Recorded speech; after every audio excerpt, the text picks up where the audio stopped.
Hi everyone, I'm Bhante Sujato and welcome to the fourth of the series of 4 talks on the Itivuttaka. So it was said.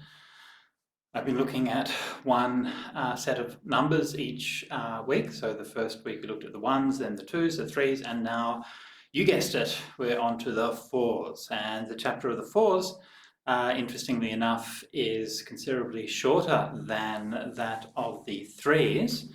Number of sections in the 3s, but only one chapter of, I think, 12 suttas in the 4s. And why that is so, I don't really know. But it's also interesting that the 4s have a distinct thematic shift, and that we're now focusing quite strongly on the monastic life, monastic precepts and values, and as usual with the Itivuttaka, most of the text we have here is found elsewhere in the suttas. Not all of it. There are a few passages unique to the Itivuttaka, but the majority is found elsewhere. So this 4th chapter is emphasizing the core values of the monastic life, a theme which obviously recurs throughout the Tipitaka in countless ways. Let's have a look at one of the suttas just to get an idea of what's going on. For this week, I've been able to translate most of the suttas in the 4s, at least a rough translation. So here are my draft translations. Don't laugh at me if they're not good, okay? These are drafts. I did, what is it now, 1, 2, up to sutta number 8, so there's still just a few to go. All right.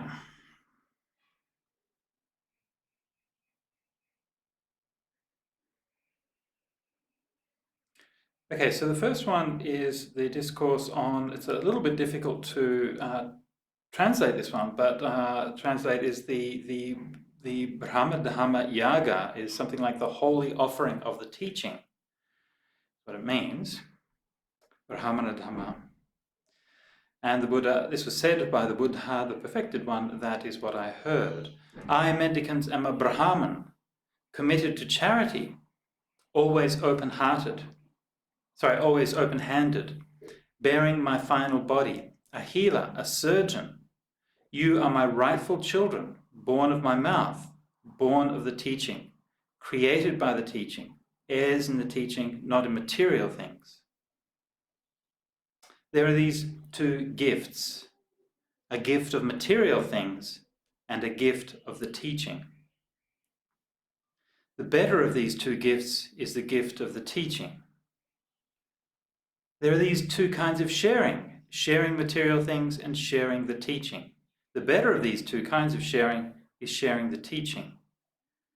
There are these 2 kinds of support in material things and support in the teaching. The better of these 2 kinds of support is support in the teaching. There are these 2 offerings, an offering of material things and an offering of the teaching. The better of these 2 offerings is an offering of the teaching. That is what the Buddha said. On this it is said, the realized one, compassionate for all living creatures, unstintingly offers up teaching. Sentient beings revere him, best of gods and humans, who has gone beyond rebirth.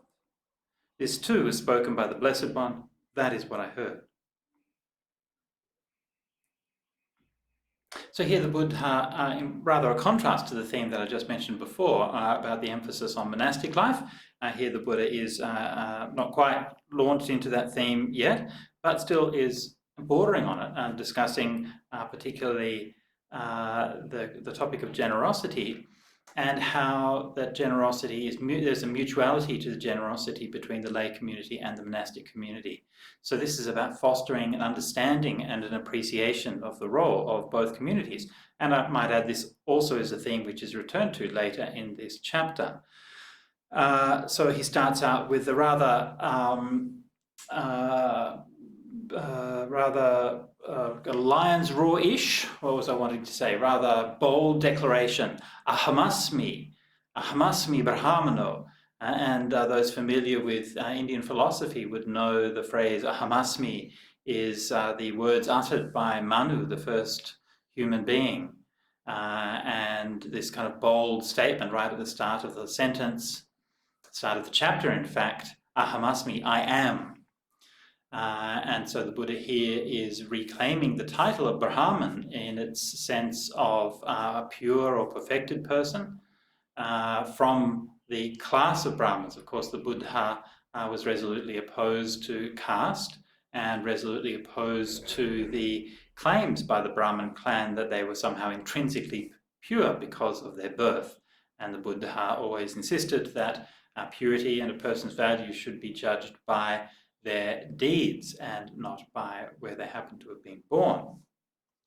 So here the Buddha, by not only claiming to be acting like a Brahmin, but by emphatically appropriating the Brahmanical language, ahamasmi Brahma, is making a kind of very bold statement here.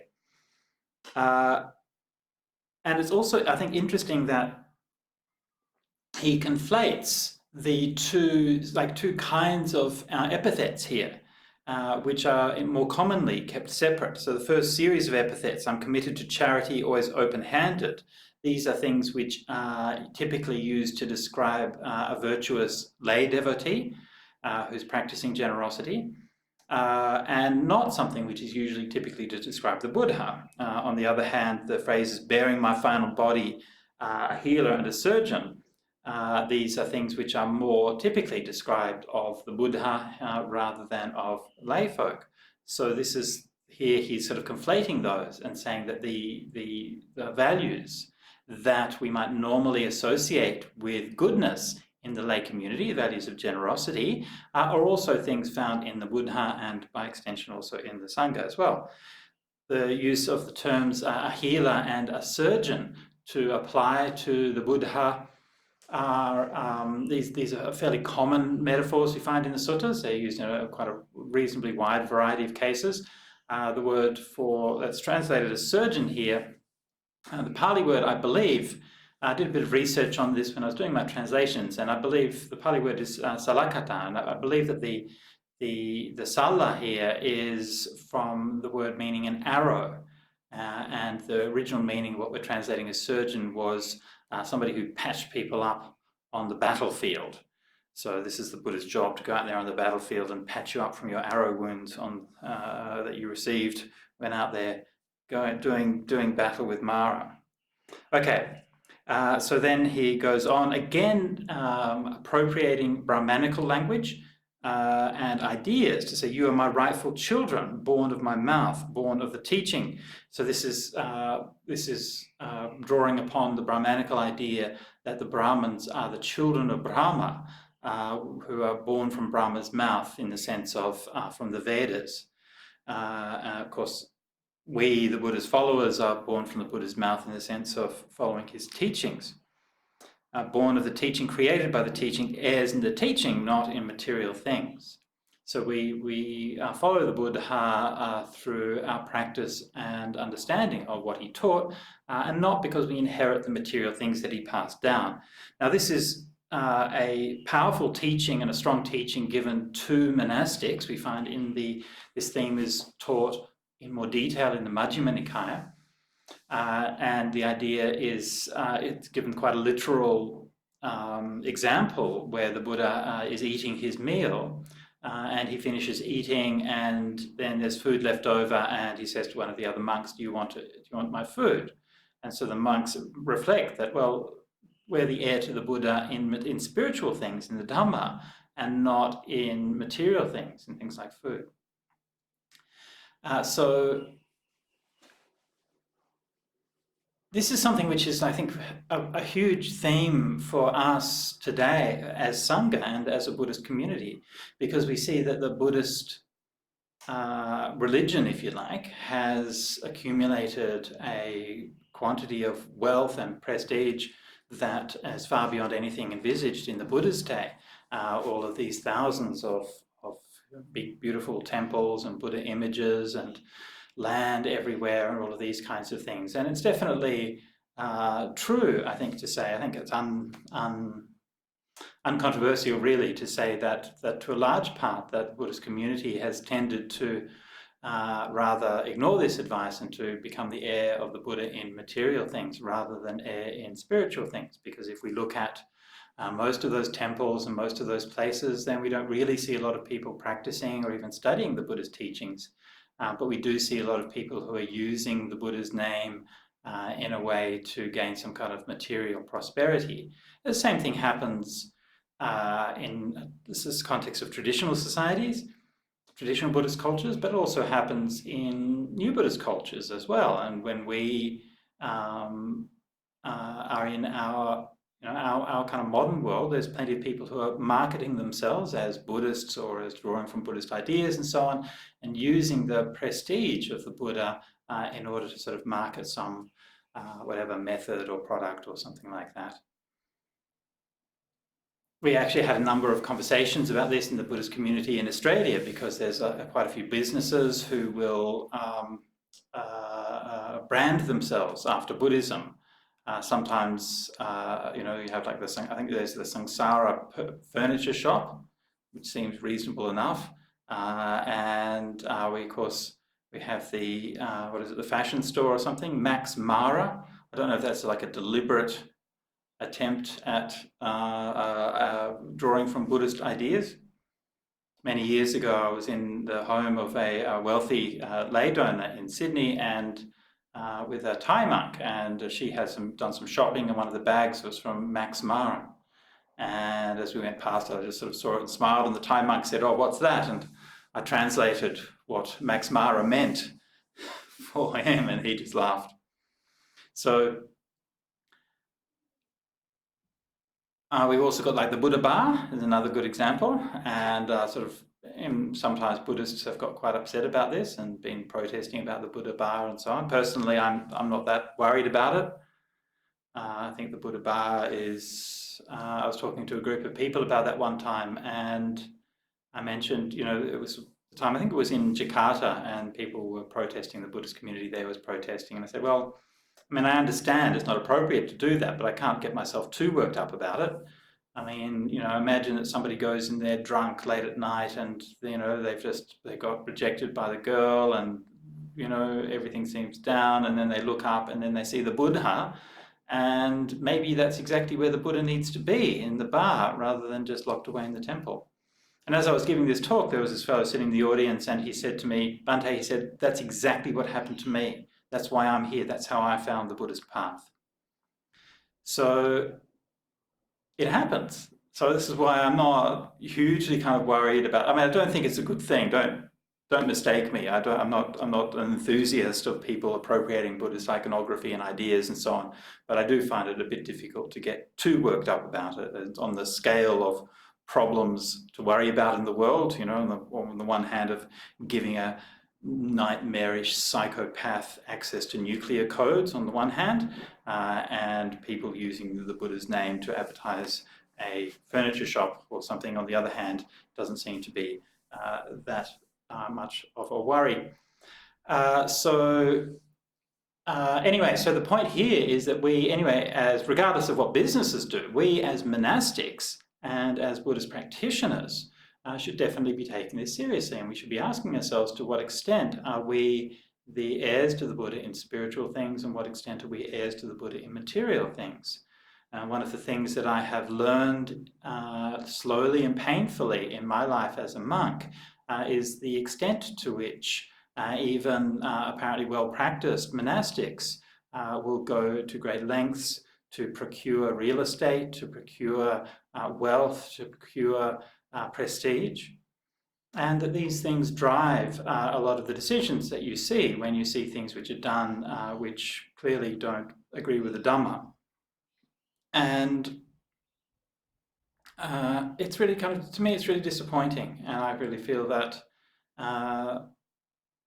it's one of the reasons why I'm here at the Lokanta Vihara, the monastery at the end of the world, because I feel I want to live somewhere that's simple, and I want to live somewhere where people aren't going to be worried about the place and aren't going to be distracted by the prestige that's associated with a beautiful place or a beautiful temple or something like that. Anyway, that's just me. So the two kinds of offerings. So the offering of Dhamma is typically the offering that the monastics do, not always, but typically, and the offering of material things, typically the offering of lay people. Obviously that varies depending on the context, but that's usually how it works. And that's how the Buddhist community has done things for the last 2,500 years, and it's worked pretty well, I have to say, on the whole.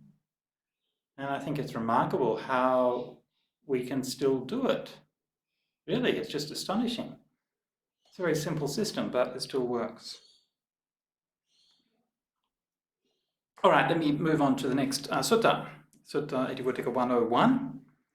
Mendicants, these four trifles are easy to find and blameless. What for? Rag robes.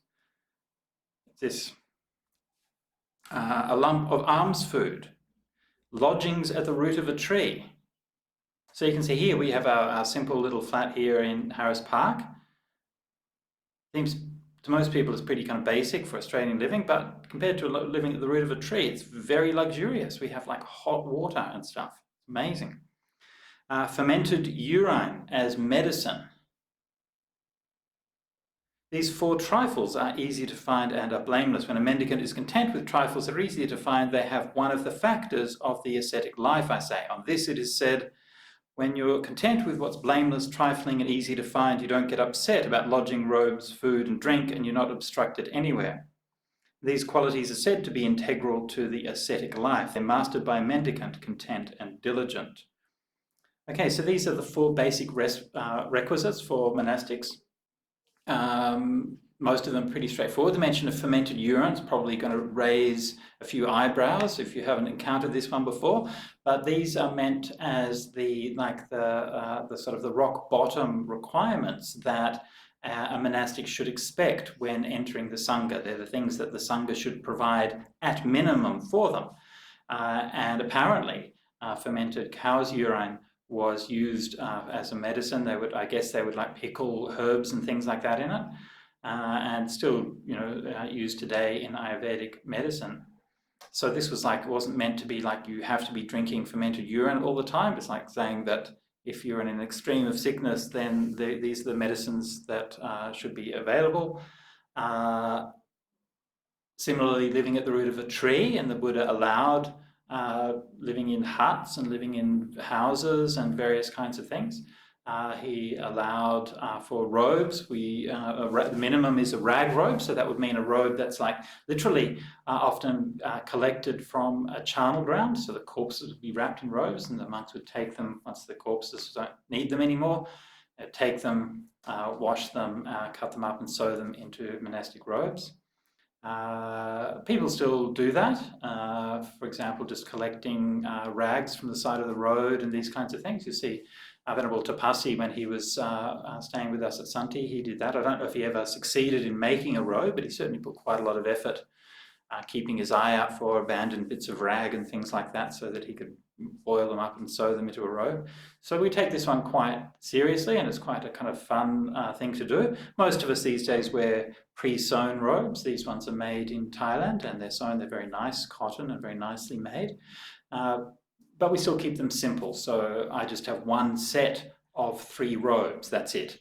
I've got a spare underrobe like this. I've got a jacket and some t-shirts and a jumper, a few pairs of socks, and that's about it. That's like all the clothes that I have. So we still try to keep things simple as much as we possibly can. As far as the food goes, then the basic promise or foundation for monastic life is the alms food. And we can walk for alms into the village. This is the meaning of the word bhikkhu, is a mendicant, is one who wanders for alms. And whatever offerings people get, then that's what you eat for the day. And you can see that I'm obviously not deprived, okay? You're not calling me fat, are you? No. I'm well fed by the generosity of our lay community, okay? And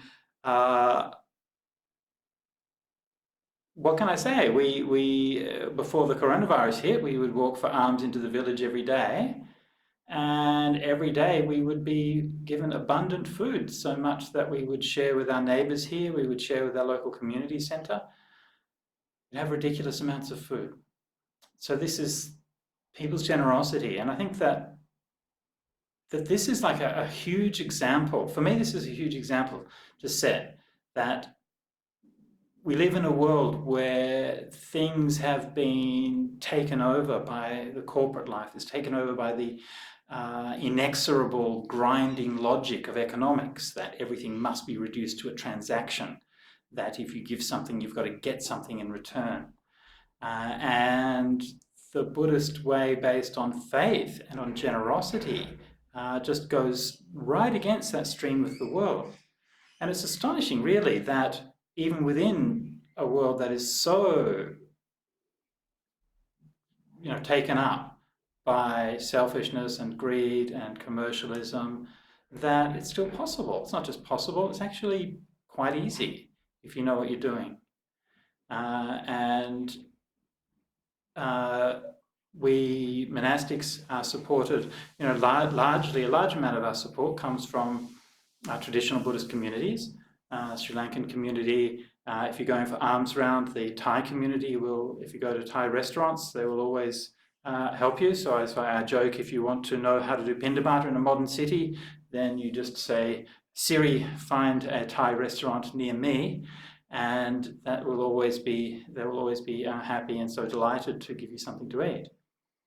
So, but it's not just the traditional communities, and I think it's really important to notice that we here in Harris Park, it's primarily an Indian community, and our main donors, as well as the traditional Buddhists, but our main donors are Hindus, Muslims, people who don't have any religion or faith, and they give to us every day.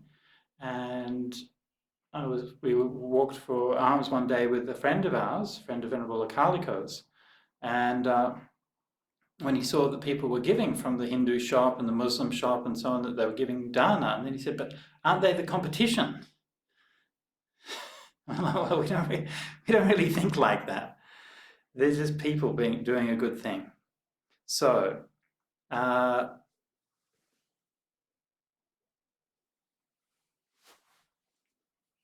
these practices, or these four things, are things that we do try to keep up and we do try to maintain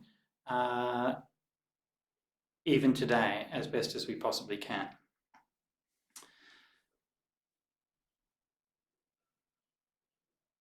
All right.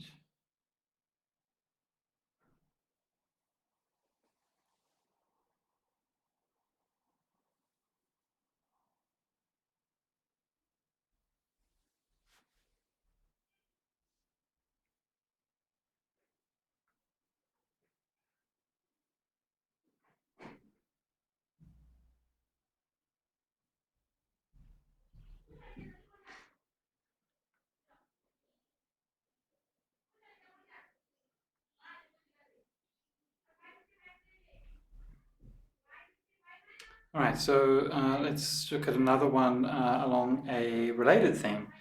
Number 104, mendicants. Take a mendicant who is accomplished in ethics, immersion, wisdom, freedom, and the knowledge and vision of freedom. They advise and instruct. They educate, encourage, fire up, and inspire, and can rightly explain the true teaching. Even the sight of those mendicants is very helpful, I say. Even to hear them, approach them, pay homage to them, recollect them, or go forth after them is very helpful, I say. For one who frequents and associates with such mendicants, their incomplete spectrum of ethics is completed. Their incomplete spectrum of immersion, wisdom, freedom, and knowledge and vision of freedom is completed. Such mendicants are called teachers, leaders of the caravan, vice discarder, dispellers of darkness, bringers of light, luminaries, lamps, candle bearers, bringers of radiance, noble ones, and seers. That is what the Buddha said on this. It is said, this is a reason for joy for those who understand. That is, those who have developed themselves, the noble ones living righteously. They illuminate the true teaching, shedding radiance, the wise ones bringing light, seers with vices discarded. Having heard their instruction, the astute, understanding rightly, directly know the ending of rebirth. They come not back to future lives. Okay, so this one is talking about the benefits of encountering and associating with well-practiced monks. The description of the mendicants here is clearly of those who are arahants and who have perfected the knowledge and vision of freedom, and who also are teaching the Dhamma, teaching and sharing the Dhamma. There's rather a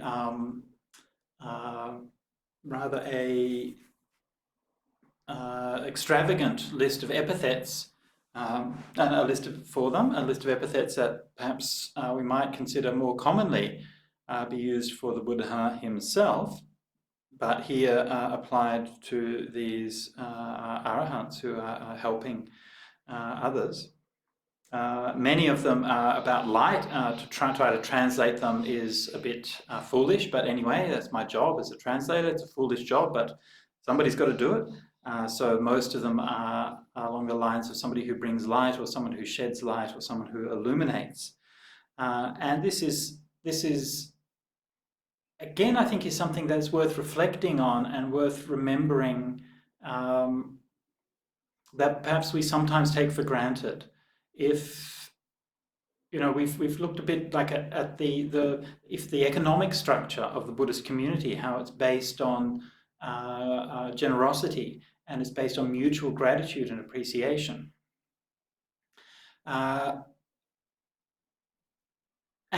But I think it's important to acknowledge that that structure is not like just a worldly structure. It's not just an economic structure or a material structure. In the 20th century, we sort of learned about sort of Marxist analysis of religions, and that religious bodies are sort of often sort of position themselves as being sort of above it all and spiritual and so on. But in fact, well, they own real estate and they manage lots of funds and all of those kinds of things. So there's kind of duality to it, and that duality is real, and it's definitely an avenue towards corruption. However, I think it's wrong to reduce religions to just that material dimension. I mean, in some cases, probably is actually that's all there is to it. But I think it's reductive to think that that's what religions are, generally speaking. There is something which we believe in, which goes beyond this material world. And for Buddhists, that which we believe in is liberation, it's freedom, it's nibbana. Nibbana is not some metaphysical property, it's not some kind of philosophical postulate. Nibbana is the reality of letting go. That's all. That's our fundamental belief as Buddhists, is that we can let go, that we are here in suffering, but we don't have to be. We can let go, and that there's a path to that letting go, which was taught by the Buddha. That's all. So that orientation, that everything that we're doing here and everything which the Buddhist community is doing or should be doing has some orientation towards helping us to let go and helping us to find freedom. And this is the spiritual dimension which lifts us up from being trapped purely into the idea of religion as a set of economic exchanges and conventions and cultural histories and so on. The phrase I'm translating as spectrum here is, it's actually, the Pali word is just khandha, which often means something like a body or an aggregate. I tried to get away from the rendering of aggregate. I'm not sure how successful it was, but the idea is simply that it's the whole kind of body of sila, or whole group, the whole thing of samadhi and so on. All right, let us continue.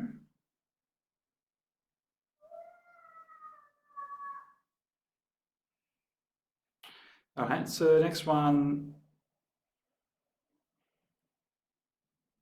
I'll just briefly mention this one. In Itivuttaka 105, and then it talks about 4 sources of craving for monastics or for mendicants.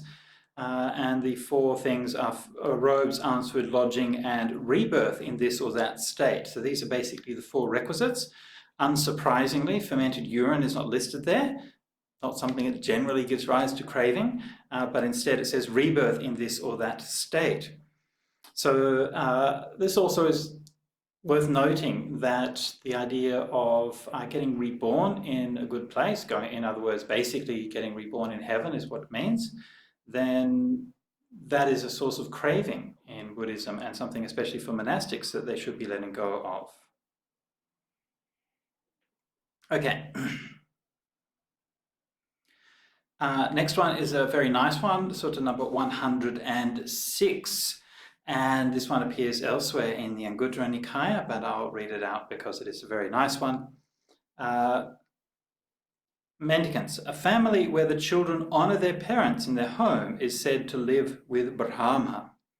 A family where the children honour their parents in the home is said to live with the old deities. A family where the teacher honour their parents in the home is said to live with the first teachers. A family where the children honour their parents in their home is said to live with those worthy of offerings to the gods. Brahma is a term for your parents. First teachers is a term for your parents. Old deities is a term for your parents. Worthy of offerings dedicated to the gods is a term for your parents. Why is that? Parents are very helpful to their children. They raise them, nurture them, and show them the world. That is what the Buddha has said. On this it is said, parents are said to be Brahma and first teachers. They're worthy of offerings to the gods from their children, for they love their offspring. Therefore, an astute person would revere them and honour them with food and drink, clothes and bedding, anointing and bathing, and by washing their feet. Because they look after their parents like this, they're praised in this life by the astute, and they depart to rejoice in heaven. So this one, of course, a very famous sutta in Buddhist culture, and one which I would definitely encourage in the various Buddhist families around the place. Get it printed out, make a nice big poster of it, stick it on the wall, and make sure that your kids memorize it. The values of looking after parents is something which, of course, is a shifting terrain. I mean, I'm sure it's changed a lot since I was a kid, but, you know, we grew up and it was the rock and roll era, and, you know, we grew up with Bob Dylan saying, come mothers and fathers throughout the land, don't criticize what you can't understand. Your sons and your daughters are beyond your command. Your old road is rapidly fading. Please get out of the new one if you can't lend your hand, for the times they are changing. And that expresses a moment, right? That expresses something which is a shift in how the world is. And it was really interesting for me when I went to Thailand, and you could see that there really was very much a difference in terms of that relation to parents. And I learned that by, when I first went to Thailand, I used to sing songs in restaurants and things like that. And, well, not when I first went there, it's a bit of a long story. But anyway, at one time I did, and I wanted to learn one of the local Thai songs. And one of the Thai songs which you hear all the time in the bars and the pubs and the nightclubs is a very beautiful ballad called Deon Pen, Deon Pen Soy Yen Hen Aram. And it tells the story of somebody looking up at the moon, seeing how beautiful the full moon is, and being struck by that and having tears in his eyes. This fellow's a soldier who's marching off to war, and as he marches off to war, he thinks of that moon, and he thinks of how that same moon is shining down on the village where he grew up, and he thinks of his parents, and he thinks of his mother, and he thinks that here he is in this far distant place going to an uncertain future, and all he wants to do is to go home and bow out of respect to honour and worship his mother at the feet of his mother. And the story goes that the writer of the song never made it back from the war. It's a beautiful story, and it's very moving. And like I said, you hear that all the time, and it's just as important in Thai culture as something like Times They Are Changing were for us in our culture. But of course expresses a very different kind of idea. And That's not to say that Bob Dylan was wrong. Forgive me. I mean, I would never want to say that Bob Dylan was wrong, but there's an expression of a different time. I mean, the times, they are changing. This is the reality. And the traditional mode of parenthood was a mode of bringing children up to have the same values that you did. And the reason why that worked was because you had a reasonable expectation that the world that they would grow up in was going to be similar to the world that you grew up in. So you want to pass down the values that were passed down to you and to give that continuity to the culture that you're in. That's not nearly as true today. The world is really changing very fast, and it is so uncertain. I mean, 2020 says hello, and this is not an exception. Let's not fool ourselves.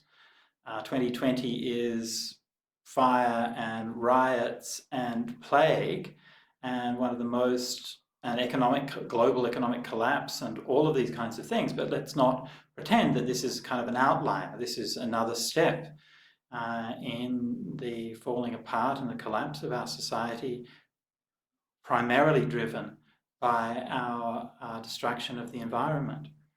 And that destruction of the environment continues apace. It's not changing, it's not stopping. And the measures to address it are woefully inadequate. I just read in the paper yesterday somebody's proposing, it's not actually in law or anything, but proposing a green recovery bill for after the coronavirus in Australia, I think $4 billion, which sounds like a lot. The Prime Minister, who's the one who's got actual power, was proposing an increase of the military budget to $250 billion. So kind of puts it into perspective. What do we need now? More guns and dynamite for blowing things up and killing things? Well, that's their priorities, right? That's what's of interest to them. So the times, they are changing, and I think it's really important for parents, and something that I'm not a parent, but as a member, I'm a member of that generation, to keep asking myself,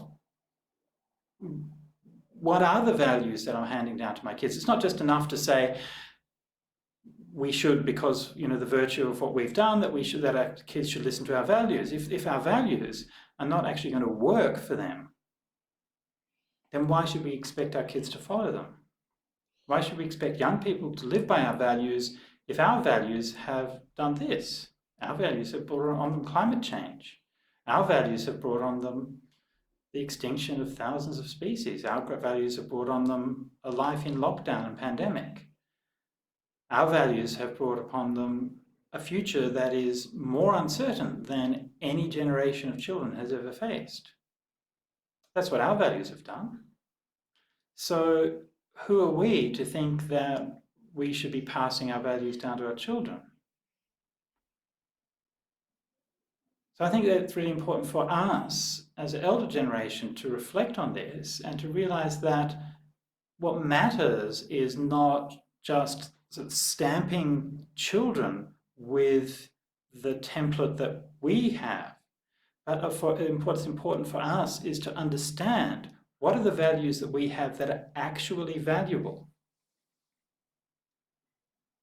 What are the things that we know that are really worthwhile?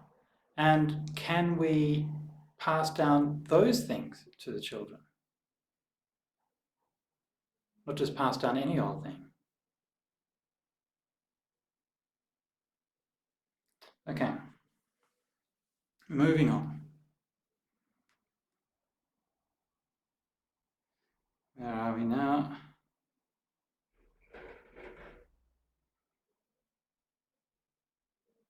Okay, so there's another one here on the mutual relation of the mendicants and the lay community, which I won't go into the whole thing, but Brahmins and householders are very helpful to you as they provide you with robes, alms, food, lodgings, and medicines and supplies for the sick. And you are very helpful to Brahmins and householders as you teach them the Dhamma that's good in the beginning, good in the middle, and good in the end, meaningful and well phrased. and you reveal a spiritual practice that's entirely full and pure. That is how this spiritual path is lived in mutual dependence in order to cross over the flood and make a complete ending of suffering. And so this holy life, this spiritual life is lived in, this brahmacharya is lived in mutual dependence in order to cross over the flood. We help each other and we support each other. What would the life be like? What would life be like? What would this world be like if we didn't have the light of the Dhamma? We take it for granted, but really, what would it be like? What would it be like to go through our lives and never have that wisdom, never have those values, never have that clarity, never have the ability to really see the truth of things that the Dhamma has shown us? I can't imagine what that life would be like. Yeah?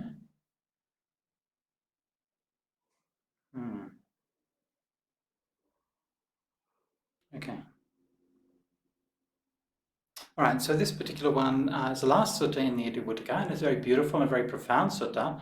I didn't get to translating it in the Itivuttaka, but in fact it's identical with a sutta in the Anguttara Nikaya, Anguttara 4.23, so I'll just read it from there instead. Mendicants, the world has been understood by a realized one, and he is detached from the world. The origin of the world has been understood by a realized one, and he has given up the origin of the world. The cessation of the world has been understood by a realized one, and he has realized the cessation of the world. The practice that leads to the cessation of the world has been understood by a realized one, and he has developed the practice that leads to the cessation of the world. In this world, with its gods, Maras and Brahmas, this population with its ascetics and Brahmins, its gods and humans, whatever is seen, heard, thought, known, sought and explored by the mind, all that has been understood by a realized one. That's why he's called the realized one. From the night when a realized one understands the supreme perfect awakening until the night he becomes fully extinguished, through the natural principle of extinguishment without anything left over, anything he speaks, says and expresses is real, not otherwise.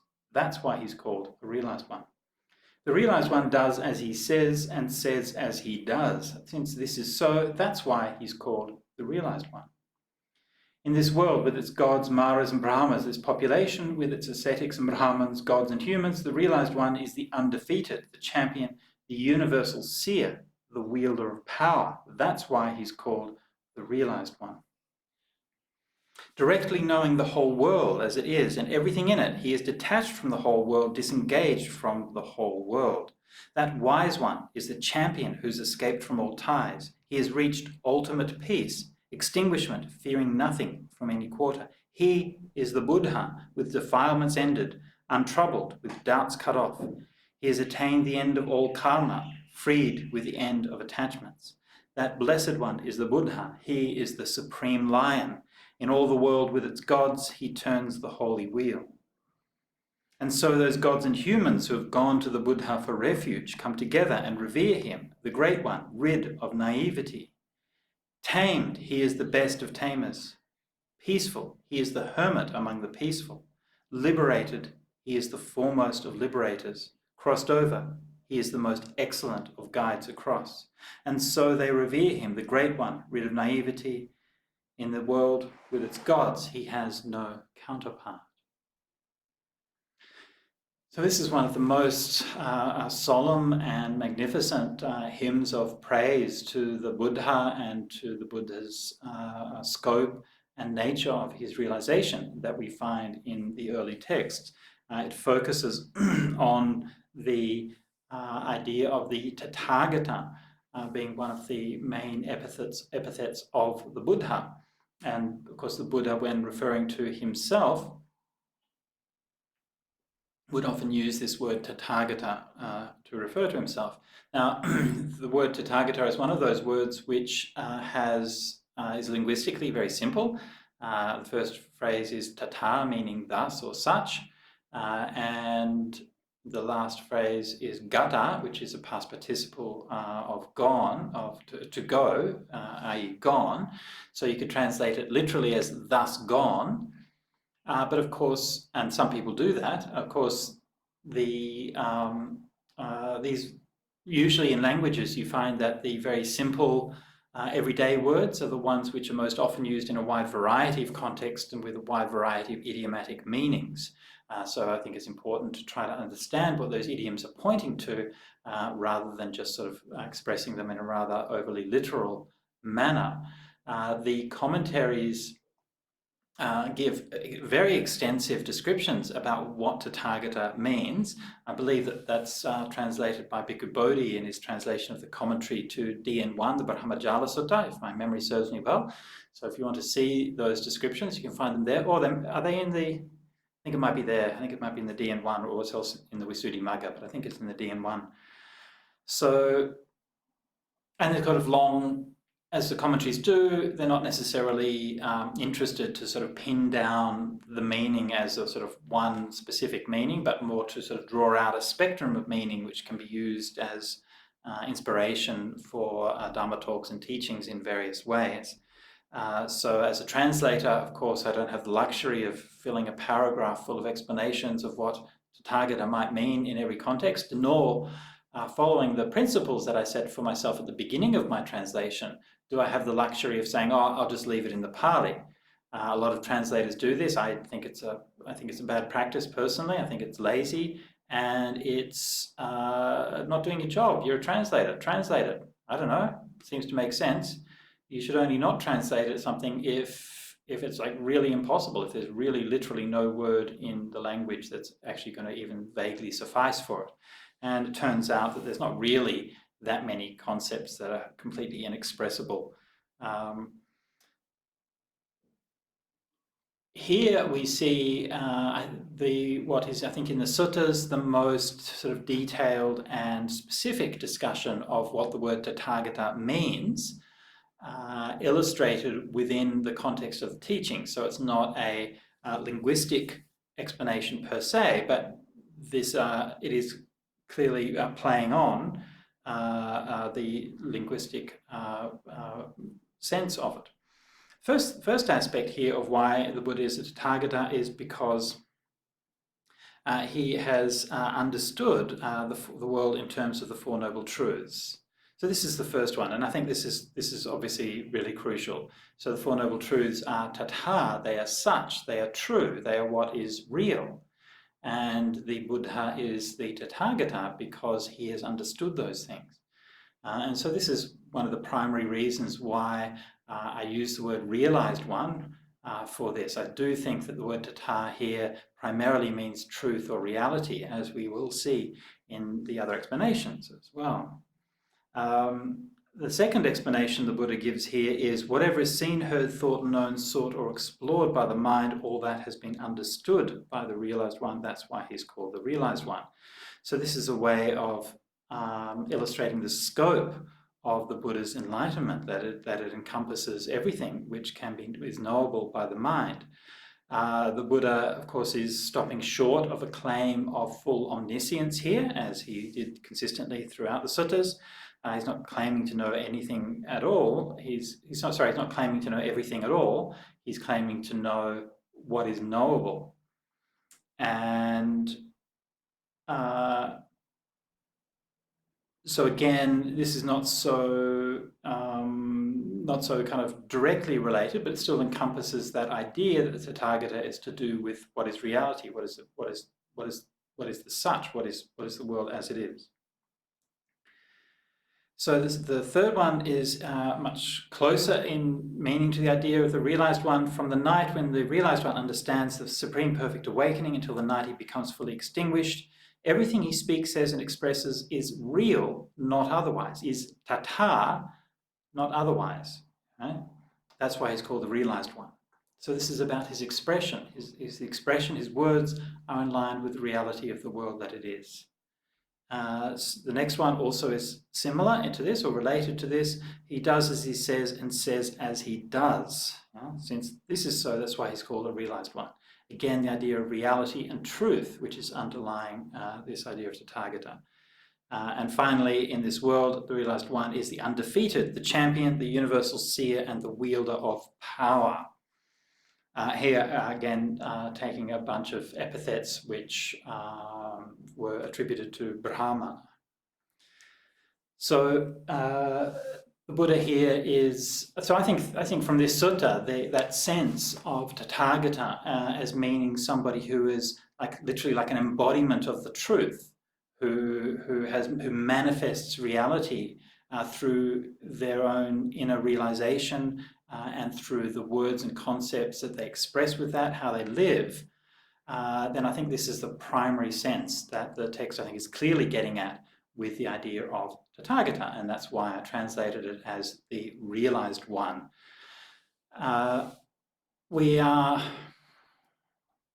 honored and so fortunate to be able to live and practice in the dispensation of the Tathagata.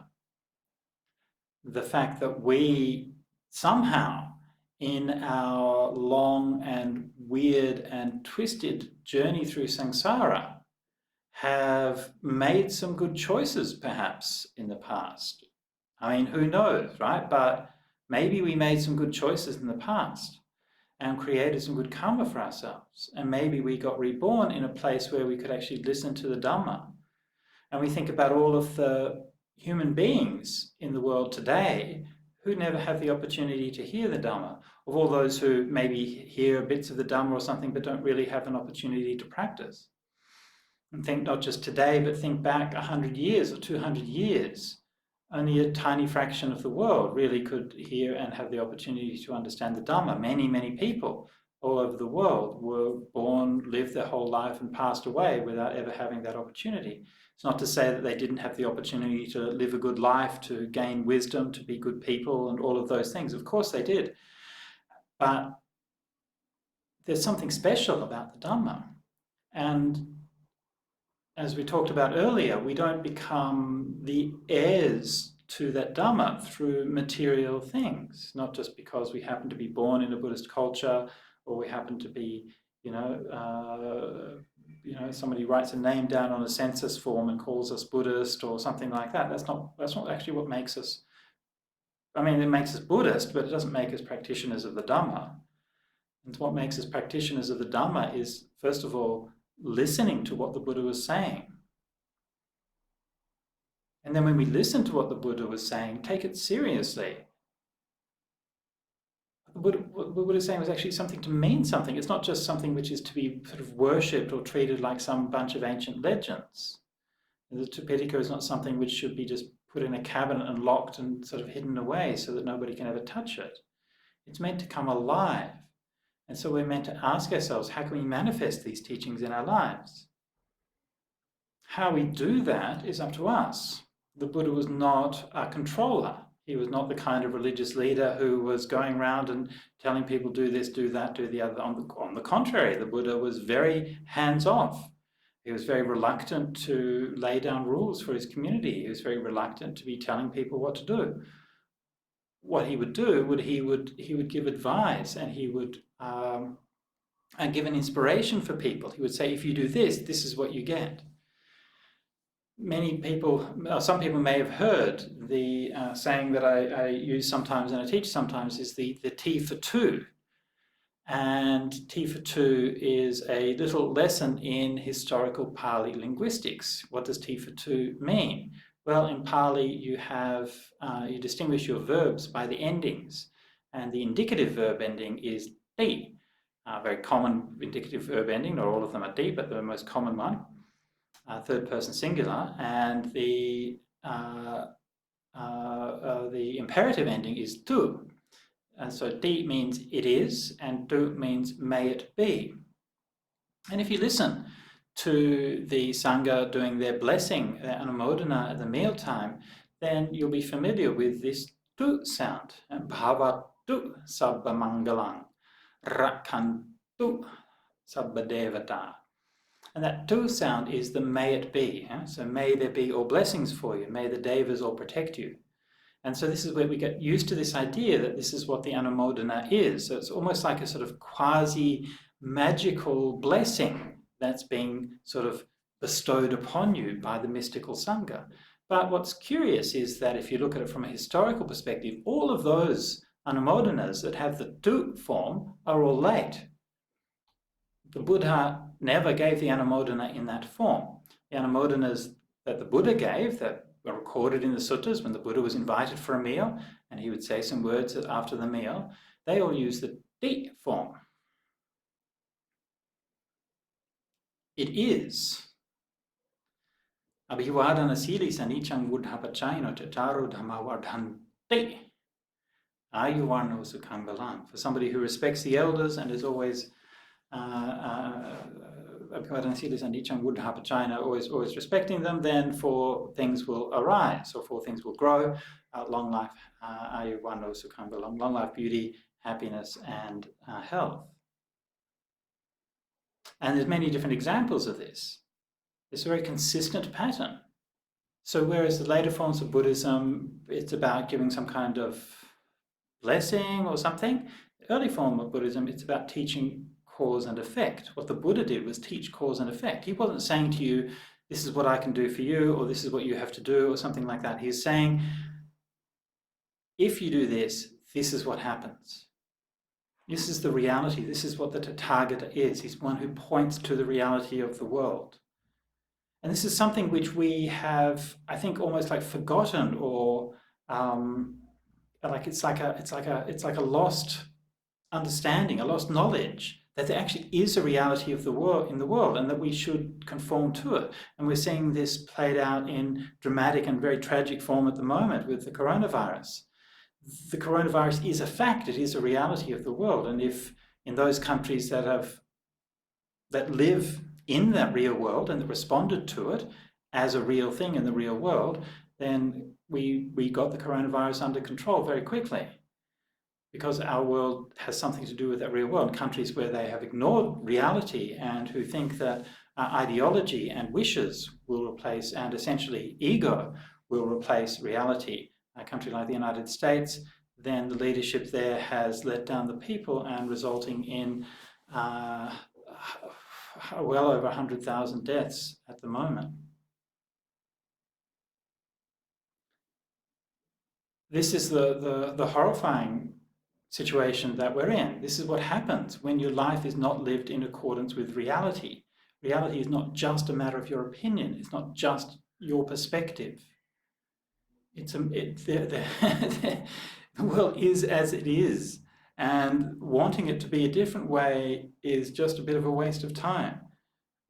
So our Dhamma, our truth, our teaching is to understand what is the Tata, what is the reality of the world as it is, and to live our lives in accordance with that.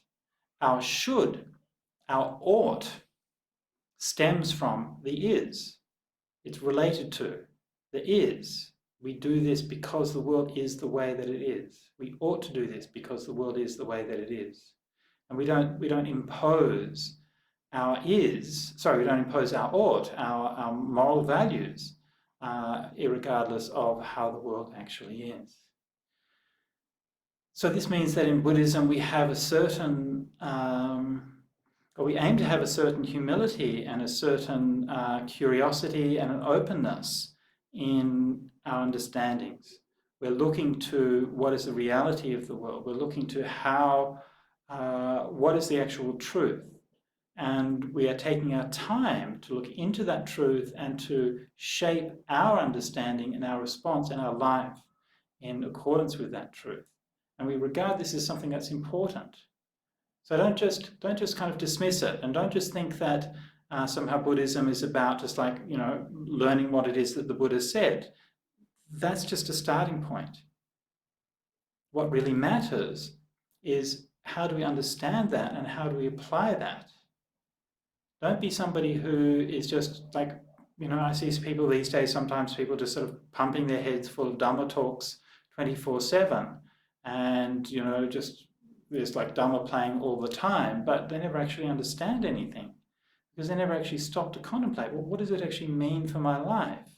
How can I change everything that I do? And look at everything that you're doing during your life, everything you do during your day, and ask yourself, could I be doing this different? Is there a more Dhammic way of doing this? And that might mean consuming less, throwing away less plastic. It might mean doing more meditation. It might mean building a community more. It might mean so many different kinds of things. What it actually means is up to you. But it requires that inner reflection, that yoniso manasikara, and that honesty to be able to see how does the reality of the world affect my inner reality and who I'm going to be as a person. So this is the end of my little series of talks on the Itivuttaka, and I offer this to you for your reflection. And I hope that you managed to get something out of this series of talks. And I wish you the best, and I wish that you stay safe and prosper in these very challenging times. And with the aid of the Dhamma and with the aid of each other, we are as well suited as we can be to coming through and with more wisdom and more understanding on the far side of these things. Be happy and stay safe.